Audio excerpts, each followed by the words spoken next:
And Leanne was the head fitness manager there who interviewed me and hired me. She left. 6 months later, I get a text. You want to be a virtual reality fitness instructor? I don't know what the hell that means, but I'm game, right? And so people will go, oh, so it's who you know. No, that's the first step. Who you know is important, but why do they know you? How do they know you? What do they know about you, and how did you make them feel? People build relationships. I said this at the end of the webinar, all my stocks are in relationships. The greatest currency you can have as a leader, entrepreneur, human being is to be a person first and a behavior analyst second. I truly believe it. I go back to talking about how it's not just who you know, why they know you, how they know you, what they know about you, how you made them feel. Do I know a bunch of people? Yes. Will I work with all of them? No. But I know some people better than I know others. This is what will propel you to new heights in any venture or business that you have. Now, I'm going to put someone on blast in the room. I got to have a conversation last night at dinner with Christina, where we didn't talk behavior analysis at all. We talked about our life. She and I were both vulnerable enough to share about things that you probably wouldn't want other people to know about you. I know all about her business.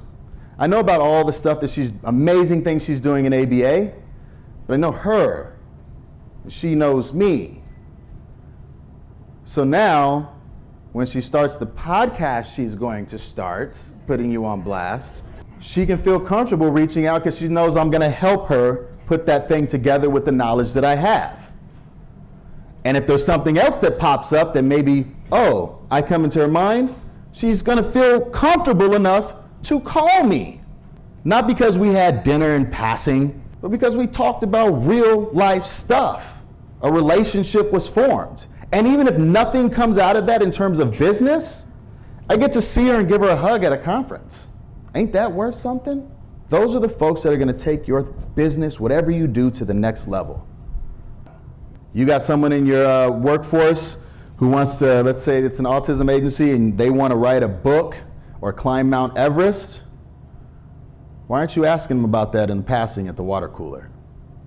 Hey, have you started looking at Mount Everest yet? Planning out the trip? How's the chapter going on that book? Giving them some love and support for the things that they want, guess what they turn around and do for you? They give you everything back. I see it in my football players.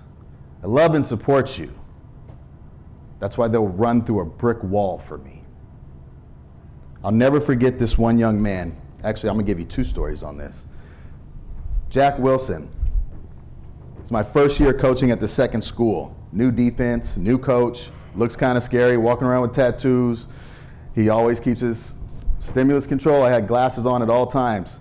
Rain, sun, shine, indoors, outdoors, because when I took my glasses off, you know that was your ass. Otherwise, they were on, right?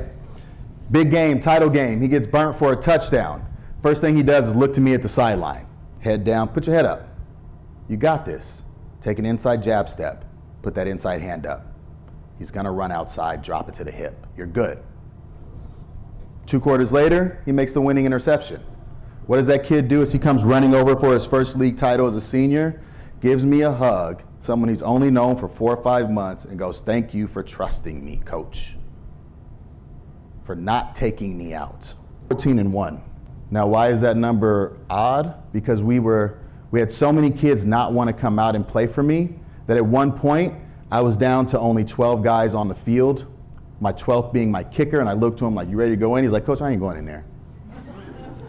And I had to forfeit 3 games just to get our guys healthy. And I go, wait a minute, something's not right.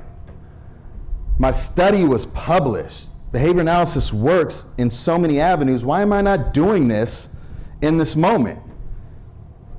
And what made me really think about that was my eldest son, who's about to turn 14, when he was 4, maybe 3. He's walking around the house with headphones on, and he's talking, and I think he's singing, but there's nothing plugged in. And I'm like, let me peek around the corner and just watch this guy. And he's pacing back and forth the same way I'm doing now, takes his headphones and throws them against the wall. "Whoa, what are you doing, son?" "I'm playing football, coach."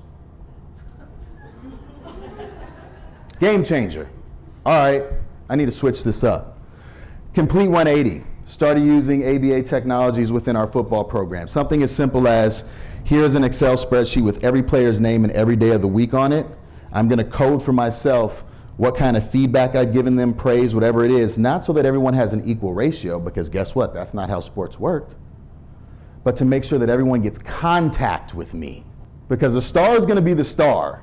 The kid who's never gonna play, he probably ain't even showing up to practice.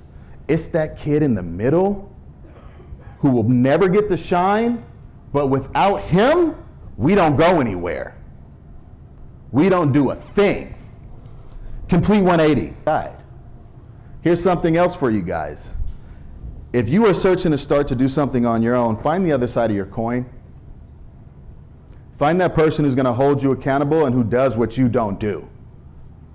The head coach there, I loved his vision, and he was all about, the motto was give 100%, do what's right, and love each other. I believe in that. But also, I'm the coach that at halftime, I'm gonna shut the door and kick out all the trainers, and I'm gonna lay into you when you need it. But I'm also the coach on the field going, who are you taking to prom? How's things going at home? What book you reading right now? I know, every time I see you got a book. What are you reading? Oh, I got a book for you. Here, check this out. You might like that, right? Now here's my greatest advice. Whether it's supervisors, people venturing outside of autism, even folks within autism, any industry, know the damn language. Know it.